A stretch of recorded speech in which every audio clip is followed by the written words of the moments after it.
Komið sæl og velkomin í þáttinn Öryrkjaráðið. Ég heiti María Pétursdóttir og ég ætla að vera með ykkur hérna næsta hálftímann ásamt honum Hrannari Jónssyni sem gestur minn í dag. Velkomin Hrannar. Takk fyrir það. Heyrðu, ég bara svo ég kynni það eins, já, þú ert fyrrverandi formaður Geðhjálpar, forritari og áhugamaður mannleg málefni og svona, já, hvað var að kalla það? Já, Já, einmitt. Þú ég hefur svona hamingjuna, Já, gefðu hamingjuna. Einmitt. Ég hef nú tekið eftir, ég bæði hlusta á þig tala og svo hef ég hlusta á þig í útvarpinu, í Klikkinu, eða í podcastinu sem að þau eru með í Hugarafli, sem nú reyndar alveg, já, bara ástæða til að einmitt auglýsa, held ég. Já, engin spurning. Já, og það já, mér finnst alltaf áhugavert að hlusta á þig tala og segja þína sögu, þannig að mér langar aðeins að fá þig til þess að segja okkur aðeins frá þinni glímu við þunglyndið. Já, ég kannski byrja, svona mér veist ágætt að byrja, hvað ég segja, fyrir 11 árum síðan eða svona, rúmum 11 árum síðan. Það er svona góðar sögur, byrja á dramatísku augnablikki. Þessi ég var eiginlega svona upptöfni svarta erfiða tíma og kannski einhvern svona bort eða já, það var þannig að mér leið eins og mér langaði ekki að vera til. Ekki þannig að ég væri að hugsa um að sitja í lífi, en mér langaði svona mér langaði eiginlega ekki til að vera til. Það er raunveruleg tilfinning að vera með og vakna upp með hverjum degi. En þetta voru líka svona krossgátur og vegna þess að ég var ekki þarna bara svona allt í einu, þetta var bara að eiga nokkra aðdraganda og svona einhvern veginn upplifa það margt í mínu lífi sem ég fannst ekki hafa virkað. Og já, ég er alinn upp í Hafnarfirðinum og með 3 og 4 systkinum sem ólust upp saman, svo vegna þess að ég leiði síðar já, og foreldrar mínir skildu þegar ég var ungur, ég var svona 5-6 ára gamall og átti svo sem ágætis æsku þannig og ég bara lifði í skólanum en mamma mín var einstæð með okkur í þarna 5-6 ár og það er alveg það er auðvitað mjög erfitt en síðan giftist hún aftur þegar ég var svona 10 ára gamall og það var eiginlega svona mikið það var svona terror næstu 5 ár, það var mikið rifist og slegist og það er bara mjög vandar kringumstæður fyrir börn að vera í og ég upplifði það sem niðurbrot og kom út úr mjög laskaða sjálfsmynd.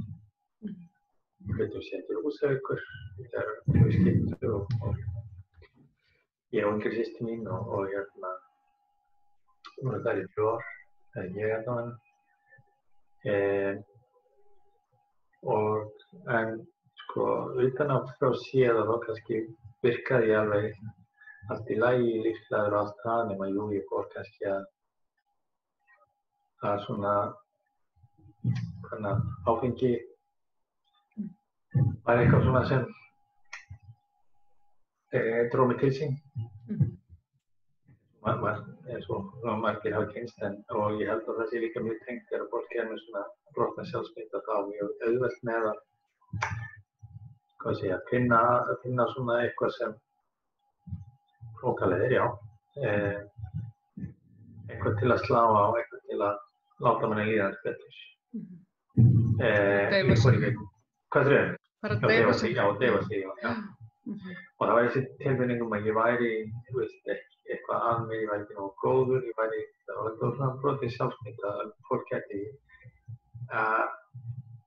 og það er alveg sama hvernig hvað ég gerði, sko, það var aldrei neitt nógu gott.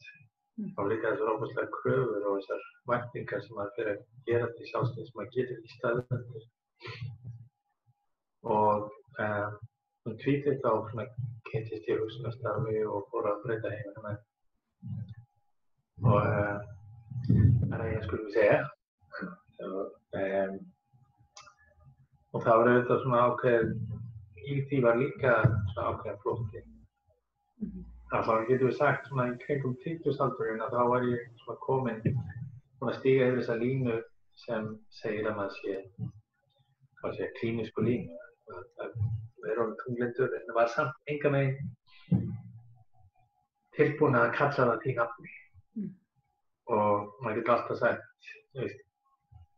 hvaða svona gleraugu maður nota á því, ég get sagt tunglyndur, ég get sagt kvíðinn, og eflaust bara hægt að skella á einhverju fleiri. Ég held að það sé alltaf til staðar í svona einhverjum kokteilum. En já, ég fór síðan út og bjó það í 5 ár, bæði á Íslandi og Ítalíu og svona skólaði síðan aftur upp hérna heim. Það fara mjög hjátt í sögu og þarna 2007, já, það hætti ég í mínum starfi fyrir háskólanám og svona eiginlega svona brotlenti í þar í ársbyrjun 2009 og þá eiginlega svona hófst svona, hvað segja, áhugi minn á geðheilbrigðismálum og súsaveldsumölu og hérna já og mjög stuttum tíma þá gerðist ofboðslega margt þegar ég var líka búinn að vera í ýmiss konar sjálfsvinnu fram að þessum tíma en það er svona ákveðnir kraftar sem ég vönduð en svona upp úr svona eftir 10 mánuði, 1 ár eitthvað svo þá fór ofboðslega mikið róa til og það er svona eins og skip sem er svona hægt og sígandi að rétta sig af og hefur henni alveg síðan þá verið bara lífið bara svona verið betur og betur og ég var hérna, já, faðir fyrir 6 vikum síðan sem er hérna dásamlegast að vera en já, en það sem sko það sem ég held að hafa hjálpað ofboðslega mikið vegna þess að ég fékk þegar ég var að stíga þessi skref og þá voru ýmsar sögur sem ég gæti máta sko við mig hvað það væri og hérna hvað ég geti gert með vonurum og hérna eina af þeim er svona þessi læknisfræðilega saga að ég sé bara með þessa leiki, það var eitthvað í hausnum á mér sem var í öðruvísi með öðru fólki og ég þurfti bara að taka einhverjar svona pillur og vilti slá á þetta eitthvað en svona bara væri ég. En ég var, já því ég varst að tala hugarafláðan og þá var ég svo heppinn að kynnast þeim félagsskap og þeirri hugmyndafræði líka sem er þarna baki og þeir svona alþjóðlegu straumum sem eru þar og eitthvað sem getur kallað batahugmyndafræði að segja kynnast líka ég gerði upp fyrir mig að ég vildi einhvern veginn beikið það í mig að það væri hennar fólk sem hefði komist í gegnum svona og vissi hvernig það væri og ég þurfti að finna það fólk. Ég er aðeins skjótt inn í þarna. Ég er aðeins líka að velta því fyrir mér að því sko margir sem eru að glíma við þunglyndi og svona andleg veikindi taka kannski lyf, fara til læknis, taka lyf, sættast á það en eru kannski aldrei að finna almennilegan bata og einangra sig alveg rosalega mikið. Fannst þér, var einhver svona staður eða einhver svona tímamót hjá þér þar sem þú svona, eða gerðist það í kringum það að leita í eitthvað annað, að fara síðan á meðal fólks, skilur það? Því ég er skoðið hvort það sé ekki eitthvað svona skref að fara Jú, örugglega, það eru örugglega, ég líka sko kannski bara að segja það að hver svona bataleg hvers og eins er ofsalega mikið eitthvað persónulegt, eitthvað einstakt. Ég held að sé ekki eitt sem virkar alveg fyrir alla. En jú, eitt af þessu var náttúrulega fast í skömm, bara það að ég var 2,5 ár í endurhæfingu og einhverju vinnumarkaði og veist. og það horfast í augu við og þetta væri eitthvað í mér sem ég þurfti að klíma við, hvernig það hvort sem væri lengri eða skemmri tíma og þá vissi ég það ekki hvað það myndi taka langa tíma í sæmi, já, 11 mánuði, jú, hvað hatt ég tróð á tölu, en ég vissi að það væri eitthvað meiri viku, ég hafði ýmsar, sko, ég hafði reynt aftur og gert svona áhlaup í sem endurst kannski viku eða 2 vikur eða mánuði eitthvað og síðan kom til að aftur, en þannig var ég vissi ég þetta eitthvað, það verið eitthvað dýpara, en jú, auðvitað var það, eitt af því var að koma til skapnum og maður tekið þetta láni þá sem kannski samkynhneigðir hafa kynnt svo vel fyrir okkur. Það eru fleiri skápar en bara kynhneigðir, það er líka þessi svona fylla út í einhverja samfélagssögu að vera karlmaður, vera skapari, vera með þetta, sko, vera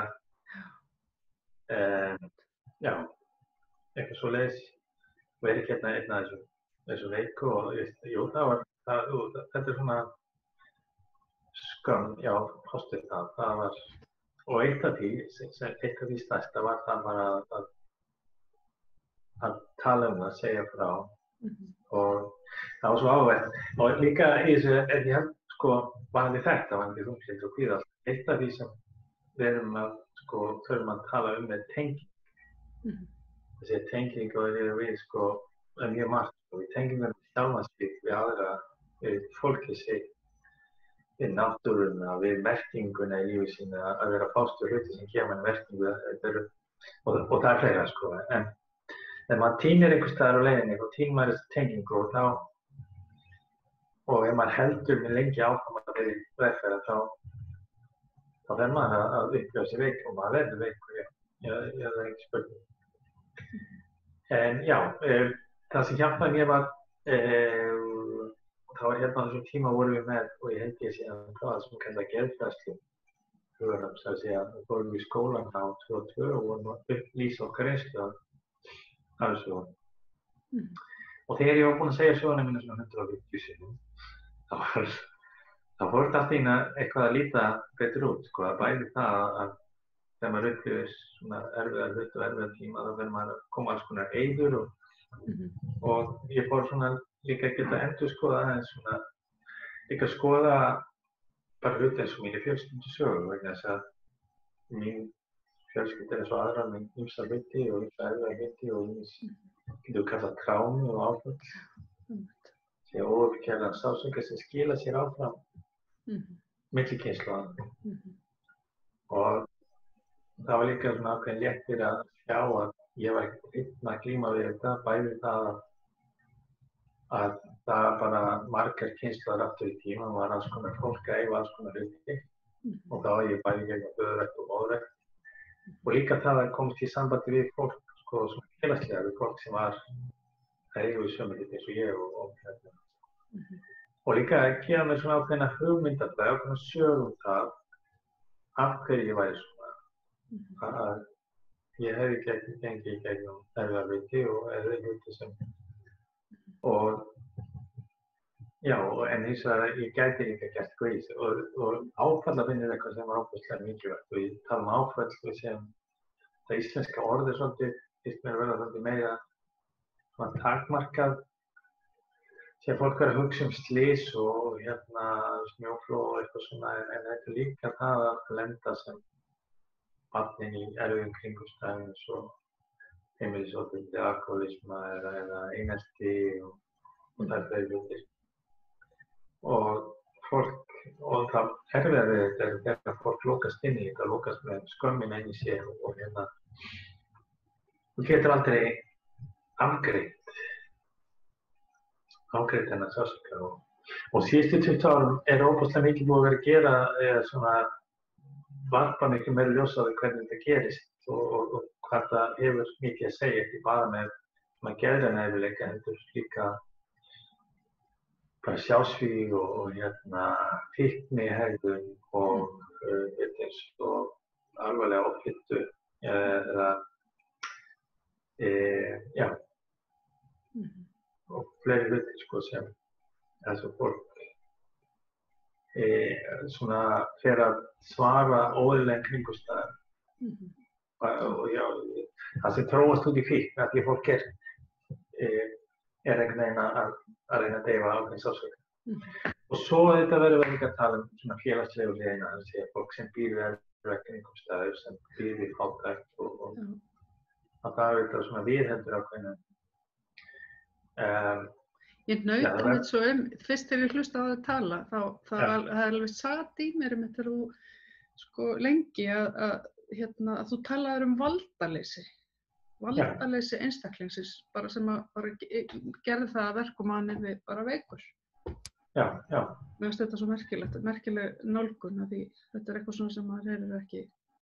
Já, það hefur verið svolítið svona, hvað segja, tískuorð, valdefling. Já, einmitt. Og eins og hvað merkingum hefði ekki það er óbúinlega mikilvægt líka við skilgreinina, sko, að hún svo völd eru svo mismunandi sviðum, að segja að það er bara vald yfir einn líkama. Og það er efnahagsleg og félagsleg og pólitísk og menningarleg, ég veist, þetta er allt. Og einmitt, bara það að búa við sko erfiðar aðstæður einmitt og bara sem barn eða eitthvað svoleiðis, þá varstu náttúrulega að upplifa gríðarlegt valdaleysi vantarlega á ýmsum sviðum. Já, einmitt. Og ég held sko að þessi almennilega sko meiri tilfinning það núna, ég veit ekki, já, að mjög margir upplifa þetta og þetta er ekki bara einu sviði, sko, þetta er flókið að vera manneskja í dag, þetta er flókið samfélag og alls konar kröfur og ég bara hugsa bara eins og konur. Það er ógeðslega mikið verið að gerast konur á síðustu 50 árum að konur koma út á vinnumarkaðinn og eru líka mæður og þetta hafa feministarnir fjallað þetta allt saman og er ógeðslega breyting en að sumu leyti hafa ekki fengið sko stuðninginn á móti sem við svona kallarnir þurfum að læra. Já, og erum að þurfum að gera betur. Þetta er svona, já, svona menninglegt mál, þetta er ekki bara pólitískt, þetta er svona saga og menning og allt þetta sem, jú, mörgum okkar finnst gera svolítið hægt. Já, en þess að, já, þetta var sko náttúrulega síðustu, hvað segja, ég var alveg 10 ár þarna, þetta voru svona geðheilbrigðismál voru ég bara lifði á hræri stíl þeim, sko, og kynnast þessi líka þessum erlendur hreyfingum, Bandaríkjunum og víðar, Bretlandi, þar sem menn voru að reyna að skilgreina þetta á nýjan hátt og sérstaklega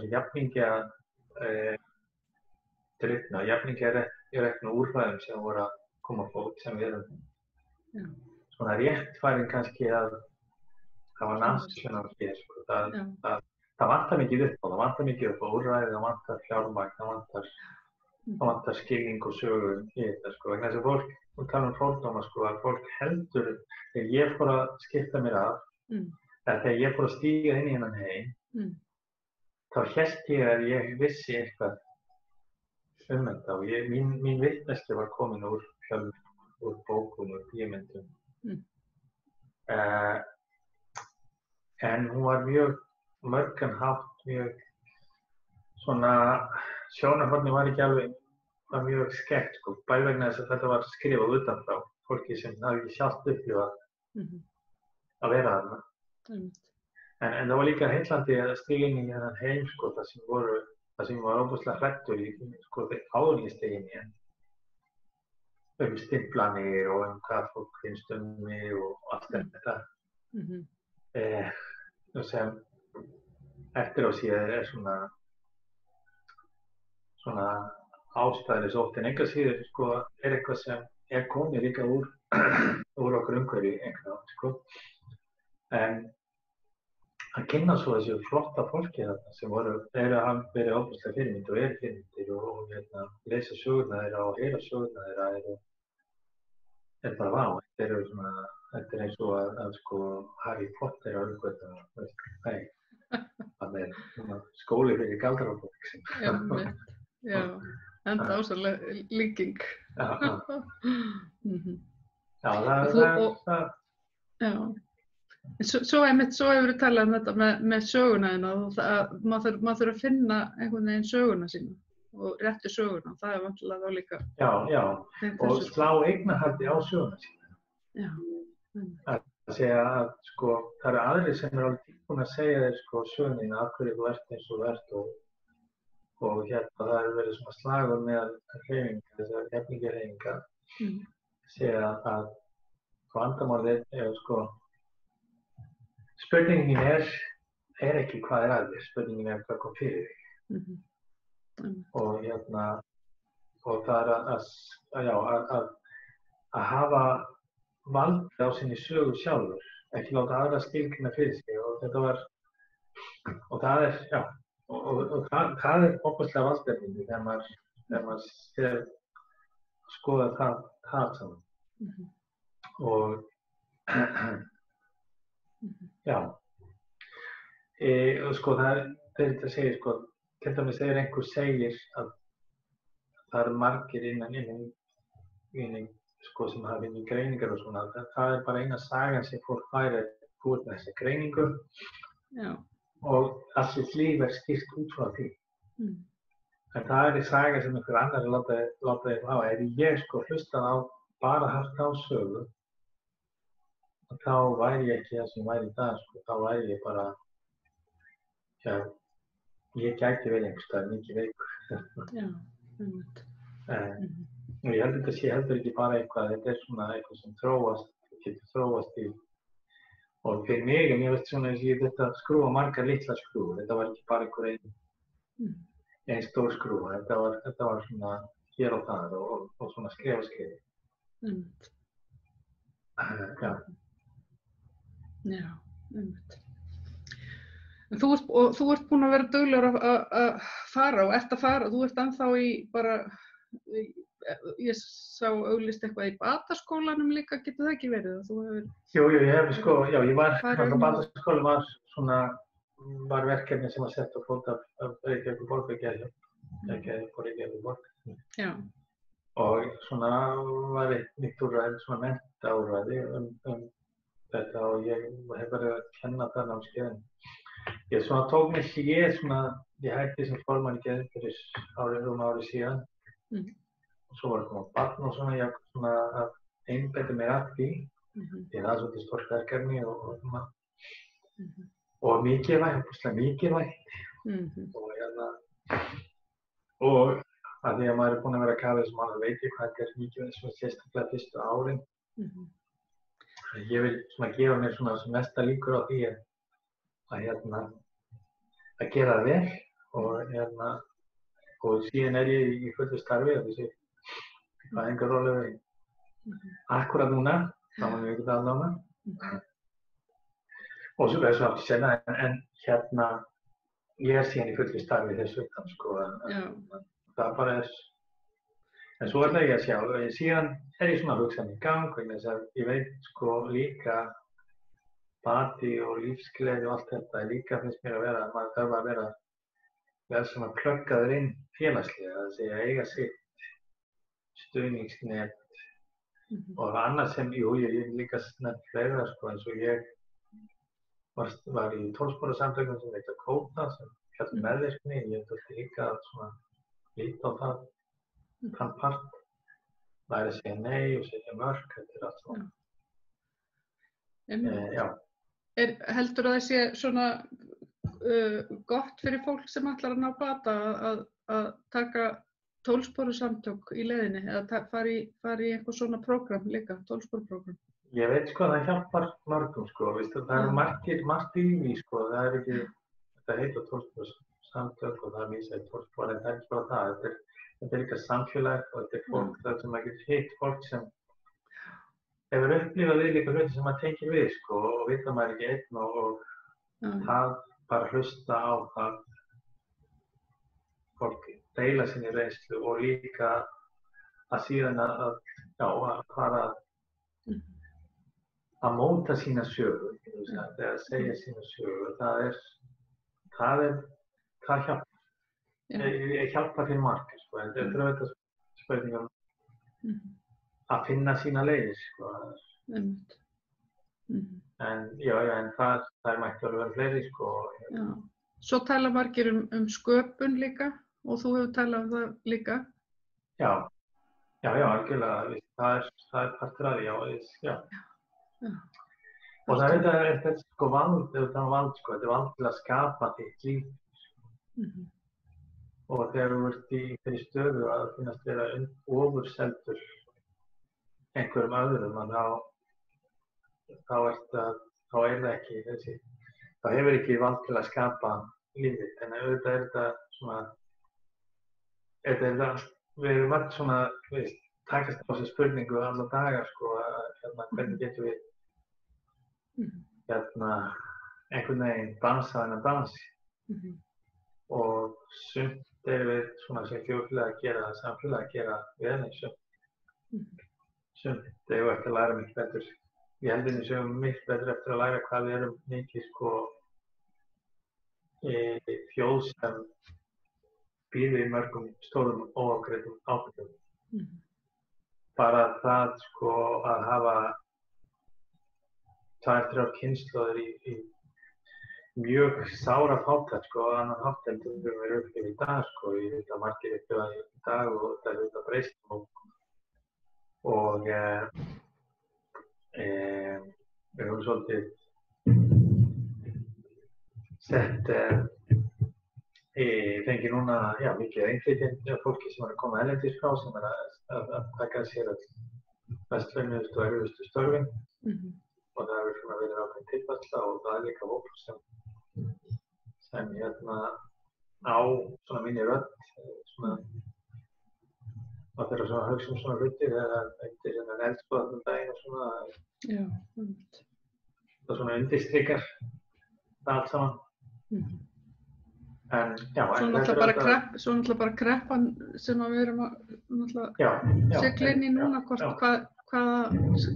hverju hún er að fara að skila af bara fólki í andlegum vanda. Já, og það er þetta svona, það eru líka jákvæðir hlutir í, sko, vegna þess að eins og við sáum líka þegar í 2008 þegar hrunið var þá, sko, að sumir, það var orðið svolítið mikið brjálæði þarna 2007, sko, að fá svona smá svona geta dregið andann og aðeins svona hugsa málið. Það er líka jákvæðir hlutir í því. Einmitt. Þannig að þetta er ekki bara endilega neikvætt að fá svona kreppu. Það er eitthvað ljósið mögulega líka. Það geta verið möguleikar í kreppunni. Já, það eru frækur það, sko, fyrir aðra hluti allavega. Einmitt. En þó er þetta setja líf margir á hliðina. Heyrðu, látum þetta vera að loka orðin Hrannar. Ég þakka þér innilega fyrir komuna og gaman að skoða þessi mál einmitt út frá svona punktum. Að finna söguna sína. Gaman að koma til þig. Já, heyrðu, kærar þakkir. Og þakka ykkur áhorfið, kæru áhorfendur, og við minnum á síðun okkar Öryrkjaráðið og við sjáumst sennilega bara á miðvikudaginn næst. Takk.